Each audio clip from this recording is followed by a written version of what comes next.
ആദ്യം ശ്രീ BN ഹസ്കർ, ഈ party എന്താണ് തിരുത്തുക?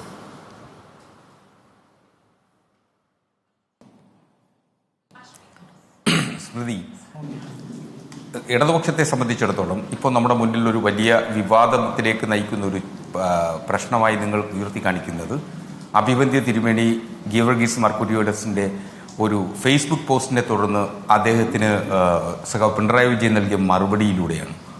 ഇത് വിമർശന വിധേയമാക്കപ്പെടേണ്ട ഒരു സംശയമില്ല.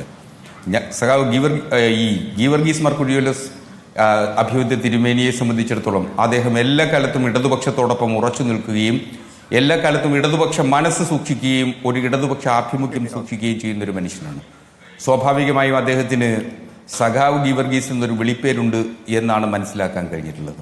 അപ്പോൾ അത്തരത്തിൽ ഇടതുപക്ഷ ആശയങ്ങളോട് ആഴത്തിൽ അടുത്തു നിൽക്കുന്നൊരു മനുഷ്യനെന്ന നിലയിൽ അദ്ദേഹം നടത്തിയിട്ടുള്ള വിമർശനങ്ങളെ സർവാത്മന സ്വാഗതം ചെയ്യാനാണ് ഇടതുപക്ഷം എപ്പോഴും ആഗ്രഹിക്കുന്നത്. വിമർശനങ്ങളെ അങ്ങനെ ഭയത്തോടുകൂടി കാണുകയും അതിനെ ധാർഷ്ട്യത്തോടുകൂടി മറുപടി പറയുകയും ചെയ്യുകയല്ല ഇടതുപക്ഷത്തിൻ്റെ നയം. ഇവിടെ അദ്ദേഹത്തിന് പറ്റിയിട്ടുള്ള ഒരു പിശക് എന്ന് പറയുന്നത് 2018 കേരളം അതിജീവിച്ച ഒരു പ്രളയകാലമുണ്ട്.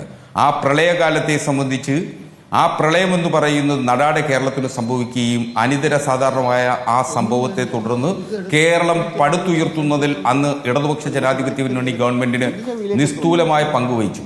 അതിൽ ജാതി മത ഭേദമന്യേ ജനങ്ങൾ പങ്കാളികളായി. കേരളത്തിന്റെ നാവികസേന എന്ന് അറിയപ്പെടുന്ന എൻ്റെ നാട്ടിലെ കൊല്ലത്തു നിന്നാണ് ആദ്യമായി ബോട്ടുകളുമായി മത്സ്യത്തൊഴിലാളികൾ ഈ രക്ഷാപ്രവർത്തനത്തിന് ഏർപ്പെടുന്നത്. അപ്പോൾ അങ്ങനെ ഈ സംഭവത്തുമായി ബന്ധപ്പെട്ട് വളരെ കൃത്യമായി ഇടപെടൽ നടത്തുകയും അതിജീവിക്കുകയും ലോകത്താകെ മാതൃകയാവുകയും ചെയ്തൊരു സംഭവമായിരുന്നു പ്രളയകാലം.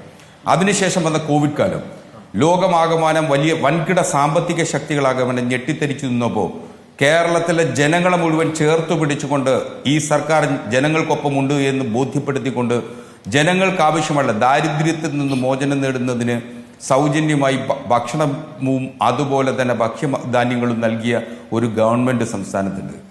അപ്പോൾ അതൊരു മാതൃകയായിരുന്നു ലോകത്താകമാനം.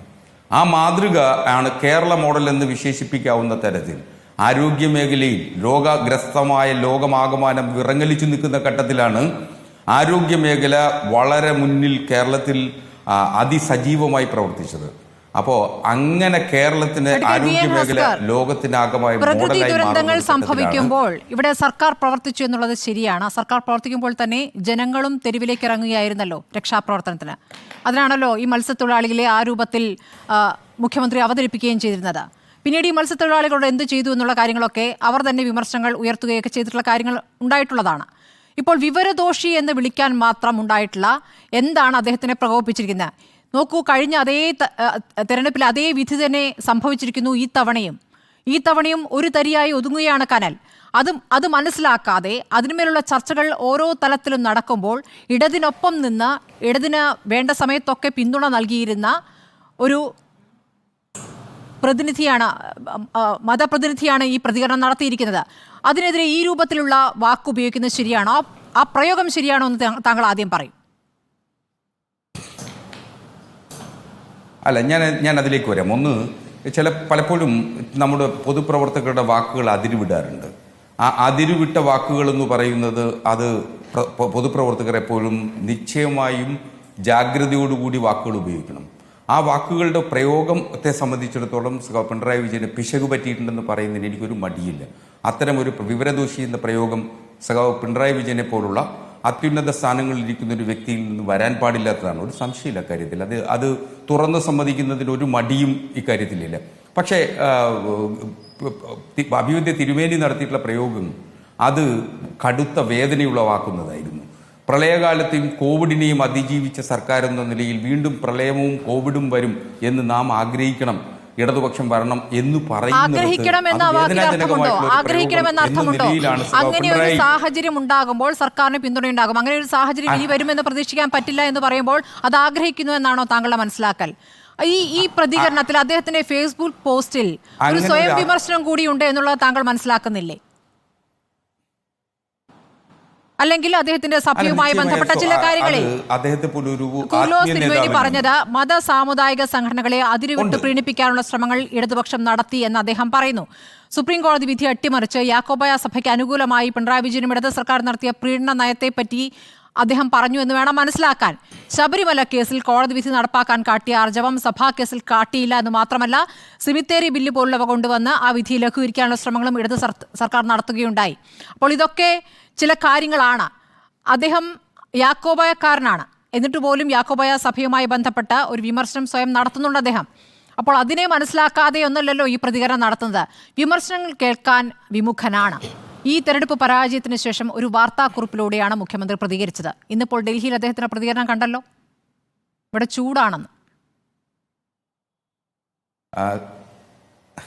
സ്മൃതി, പിണറായി വിജയൻ പലപ്പോഴും നിശബ്ദത പാലിക്കാറുണ്ട്. എപ്പോഴും നിങ്ങൾ മാധ്യമങ്ങളുമായി സംവദിക്കുക എന്നുള്ളത് നിങ്ങൾ ആഗ്രഹിക്കുന്നത് പോലെ അദ്ദേഹത്തിന് മറുപടി ലഭിക്കാറില്ല. അത്തരത്തിലുള്ള കർക്കശ സ്വഭാവക്കാരനായിട്ടുള്ള ഒരു രാഷ്ട്രീയക്കാരൻ കൂടിയാണ്.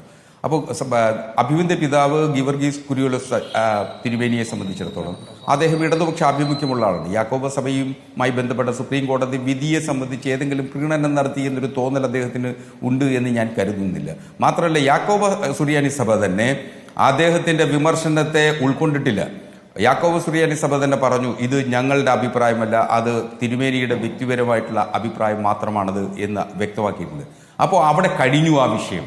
അതിനപ്പുറം ഈ വിഷയത്തെ കേരള രാഷ്ട്രീയത്തിൽ വീണ്ടും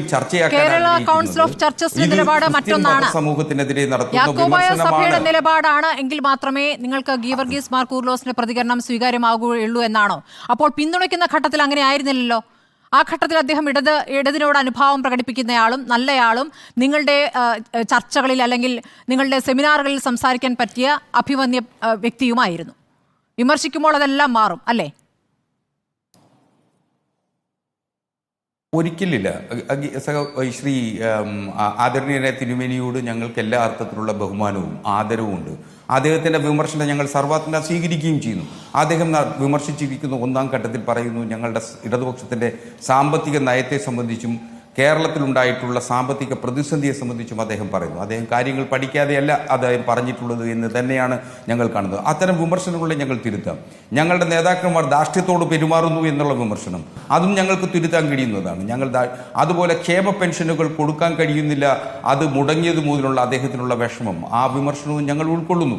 ഞങ്ങൾക്ക് 3 മാസത്തെ ക്ഷേമ പെൻഷൻ കൊടുക്കാനുണ്ട്. കാരണം കേന്ദ്ര നയങ്ങൾക്ക് അനുസൃതമായി നടപ്പിലാക്കപ്പെടുന്ന ഒരു സംവിധാനം എന്ന നിലയിൽ ആ ക്ഷേമ പെൻഷൻ മുടങ്ങിയിട്ടുണ്ട്. പക്ഷേ വരും ദിവസങ്ങളിൽ ആ ക്ഷേമ പെൻഷനിൽ